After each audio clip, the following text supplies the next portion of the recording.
How's it going, guys? I'm your host Korriban Gaming, and welcome back to another episode of Stupid Things Korriban Does for Views. Okay, so for today's major time wasting video idea that was suggested by one of you guys. Okay, you guys actually wanted to see me do a nostalgia quest. I don't know if I want to include this as part of the nostalgia quest series.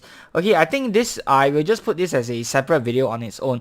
But one of you guys actually mentioned that the Carnax fight was pretty nostalgic for you guys, and personally I agree as well, because back in the olden days I watched a lot of Zeril, Purevel, Ubear, and they've all had their own challenge fight runs. The most notable one being the Wolfwing runs, Nightbane, and of course, how can we forget about Carnax, right? Okay, so Carnax is supposed to be an unbeatable monster, okay? So right off the bat, he either hits you with an ice attack, which you can survive, or a fire plus energy attack that usually one-shots you.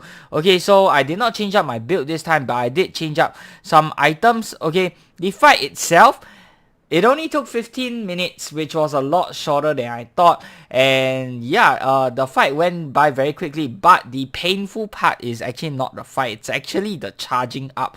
Okay, so if you guys don't know already, I did not use any bugs or any glitches to go ahead and do this fight. Okay, so a lot of the other fights that you've seen, I know the most recent one was probably the one done, I think was it by Seth Hydra or something, with the recent Paladin bug that we had in one of the quests. Okay, the one whereby you can become Arctics. Yep, that one. And then of course the older fights, they had other different methods of beating the Carnax as well. But 2021, this is a method that is bug free, that is glitch free, that all of you guys can do on your own. Granted, it is a broken item, but I'm sure you guys already know what I'm talking about, and that is Book of Burns. So I had to spend a few hours charging up Book of Burns. I didn't know how many charges I need. I decided to play it safe and went with 24k charges. Turns out I only end up using about 11k charges, okay, in order to beat Carnax, okay.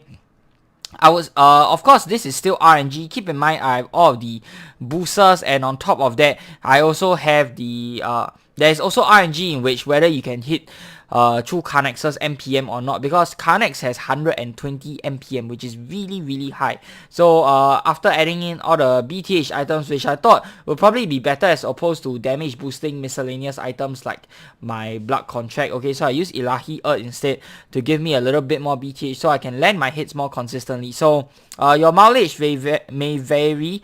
Okay, you may take a little bit more charges than I need, you may take a little bit lesser charges than I need if you want to recreate the same strategy that I use for the fight. Okay, it's completely RNG, but I would say a safe estimate is around 15k charges. You need about 15k charges to reliably do the fight, on top of having all of the equipment, and of course Book of Burns is very important as well. Okay, and I want to be transparent with you guys, the fight was actually not my first try, it was my second try. The first time my fingers were shaking so hard, I just don't know why. Excitement, nervousness for fear of misclicking, and I did misclick. So this is actually my second attempt for the fight. So I wasted about 10k charges on the first fight. I had to go back and recharge everything again, which was a huge pain. So I had to charge another 10k charges, which looking back I actually didn't need that many, but just in case, right?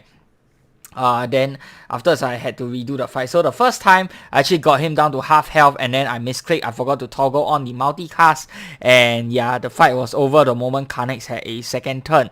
Okay, the main key point of this fight is, first of all, to die inside of Paladin armor and have the divine the resilience turned on. Okay, with 50 charges you need the abjugation one, which is the last one they unlock. It is also the best one, because after you die and revive, you not only get an elemental shield, which is pointless, but the one they want to get is the elemental empowerment. So it empowers your damage by about 1.7 to 1.8 times, pretty strong, and you can stack it with other damage boosting items as well, which was what I did, and that really just helped me breeze through the entire fight in a matter of 15 minutes. Now enough of my talking, I'll leave you guys to go ahead and continue watching the rest of this fight. Okay, so Hope you guys have enjoyed the video, and if you have, be sure to give me a thumbs up and of course subscribe to this channel if you guys would like to see more of such future content. If you have any other suggestions on what other content you guys would like to see, please do feel free to leave them down in the comments below, and I'll be sure to read through all of your comments and let you know if I will be doing them in the future.